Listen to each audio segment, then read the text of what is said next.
Boa noite pessoal, tudo bom? Bem-vindo de novo aqui no canal, Desvendando Sonhos e muito mais além. Quero deixar seu like positivo agora no começo do vídeo, querendo se inscrever no canal e ajudar na divulgação. Quem tiver alguma dúvida, entre em contato conosco através de e-mail autor.marlon.camarada@gmail.com e vai estar também no final do vídeo. Eu estou falando assim porque hoje é um assunto muito sério, suicídio infantil. Alerta aos pais, tem que evitar.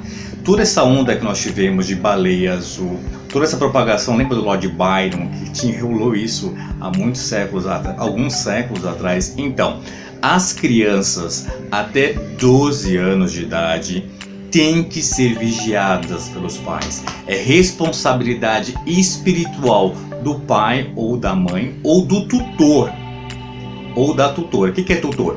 Pai, padrinho, avô, avó, tio, tia, aquela pessoa espiritualmente responsável pela criança, inclusive os padrinhos e as madrinhas. Muita gente fala assim, não vou batizar. Olha só, se você segue a doutrina cristã implantada depois de Jesus Cristo veio aqui na Terra para mudar todos os paradigmas até então. Jesus Cristo foi e pediu para ser batizado pelo seu primo João o Batista. Então é inconcebível, leia bastante a respeito disso, nós temos muita literatura em todos os cursos práticos de espiritualidade. É inconcebível você ter um filho ou um ente sob sua responsabilidade e esse ente novinho, essa criança novinha, não ser batizado. Há uma incoerência muito grande. Tem que ser batizado. Existem literaturas e literaturas falando sobre isso. Não precisa? Precisa sim. Se Jesus pediu para ser batizado, quem somos nós para não ser batizados? O batizado é onde você faz a conexão espiritual de a sua identidade. Você sela a sua proteção. Você viaja para um planeta encarnado e diz, eu estou aqui. Ok? Então tem que batizar. Não existe não batizar. Voltando ao assunto de suicídio infantil, alerta aos pais. Até os 12 anos, principalmente na primeira fase, as crianças têm que serem vigiadas sim. Não existe esse critério de independência. A criança é super inteligente, a criança é independente, ela faz o que ela quer. Não. A criança ela não tem um raciocínio nem inteligência lógica adequada para distinguir o que é certo e o que é errado. Você não pode falar para a criança assim, não, você que sabe o que faz. Não, ela não sabe o que faz. Nós que temos que impor limites, o que é certo, o que é errado, o que é possível e o que não é possível, porque a criança ela vive numa sociedade e ela vive perante leis que ela mesma desconhece. Nós temos a lei da gravidade, não basta a criança abrir a janela e saltar pela janela. Ela não conhece a lei da gravidade, mas a lei da gravidade existe e vai agir sobre essa criança. E no caso de suicídio infantil, que sirva como alerta, que Deus possa orientar os pais, é o seguinte, muitas vezes esse suicídio é involuntário. Criança que come veneno, criança que pega uma arma do pai sem querer e atira, criança que se corta com uma faca, criança que vai parar atrás de um caminhão e o caminhão sai. Existem vários tipos de suicídio involuntário que a criança não percebe, e tem aquelas brincadeiras também. Lembra aquela brincadeira, aquele jogo que teve Roller Play Game, que as crianças uma perdia da outra e uma resolvia matar a outra? Que coisa horrível! Toda essa parte de suicídio infantil, ele é causado por espíritos vingativos, não só da criança, como da família. E por que a criança não percebe? Porque na primeira fase da vida, o ente acabou de vir de um mundo espiritual. Então, nele está embutido ainda, e muito recente, nossa, eu acabei de chegar do mundo espiritual. Então, para ele, morte é uma coisa natural. Morte é uma coisa que eu acabei de viver. Eu estou reencarnando, eu estava morto. Então por que eu vou ter medo da morte? Não vou ter medo da morte. Então eu vou desafiar a morte. Lembra que as crianças brincavam de bang bang, brincavam isso e aquilo? Tenham muito cuidado com o tipo de brinquedo que você dá para o seu filho. A criança, quando ela é nova, inclusive até adulto, o adulto numa realidade virtual, ele não sabe a diferença do que é certo e o que é errado. Então cuidado com brinquedos violentos, cuidado com brinquedos de arma. Policie, não deixe a sua criança sozinha para não passar por nenhum aflito, nenhum afligio, nada com relação a isso.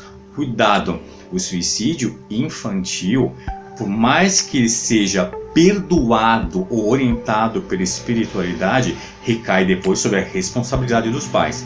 Muitos pais desenvolvem a loucura, muitos pais se punem para sempre, e isso é mortificante, ou seja, você acaba gerando e criando um karma para a sua vida de tutor que não estava programado. A criança, se ela comete o suicídio voluntário ou involuntário, ela é amparada espiritualmente, existe um porquê de tudo isso, mesmo porque ela pode ter sofrido ataques de espíritos obsessores que perseguem ela da última vida que ela teve aqui na Terra. Então eles descobrem aonde ela está reencarnando, eles vão atacar aquela criança com muito manifesto, com pesadelos. Preste bastante atenção se as suas crianças estão tendo pesadelos, se elas estão chorando muito, se elas estão ficando muito sozinhas e solitárias. Não deixem. Eu sei que é difícil no dia a dia os pais poderem acompanhar de perto a evolução dos seus filhos, mas monitore o máximo que você pode. Existe inclusive tecnologia para isso. Nós vivemos uma nova era de tecnologia em que é ao alcance de muitas pessoas. Quase todos os brasileiros agora já têm celular. Então preste bastante atenção, porque quando a criança acabou de vir, ela pode estar sofrendo esse ataque de espíritos vingativos, e não só isso, espíritos vingativos e obsessores dela, como também do pai e da mãe e da família, karmas familiares muito grandes. Então eles não podem atacar o pai nem a mãe, eles vão se voltar pela criança. Então é fundamental a mãe ou o pai, ou seja, o tutor que queira receber um ente novo encarnado voluntariamente, ou seja, tem gravidez que a pessoa não quer. É chato, mas isso acontece. Tem gravidez que a pessoa não deseja, olha, engravidou e tá lá. Mas se o pai tá lá, ele é responsável pelo ente criança, pela criancinha. Então ele tem que batizar, ele tem que fazer suas orações. A criança tem que aprender de rezar desde tenra idade, com 1 ano, 2 anos, ela já tem que saber rezar, ela já tem que entender que ela é protegida espiritualmente. E cuidado com aquilo que você estimula na criança. Diga-me com quem tu andas e dizer quem é exatamente a mesma coisa. A criança não pode ter televisão no quarto, porque recebe também influência negativa. Então, o suicídio infantil, ele pode se dar a qualquer momento. Muito cuidado, e principalmente agora que a tecnologia e a informação está ao alcance de todos. E a responsabilidade do suicídio infantil recai sobre os pais. E se a criança for batizada, melhor ainda. O clã espiritual dessa criança vai resgatar ela o mais rápido possível e vai entender, olha, o que aconteceu com aquele projeto divino, com aquela vida que foi ceifada, mas a sua responsabilidade não, ok? Cuidado. Peçam bastante orientação para Deus e evitem esse grande mal. Essa é a primeira parte, nós temos a segunda parte sobre suicídio juvenil. Ok? Um grande abraço, fiquem todos com Deus e paz, muita paz na sua família e no seu coração.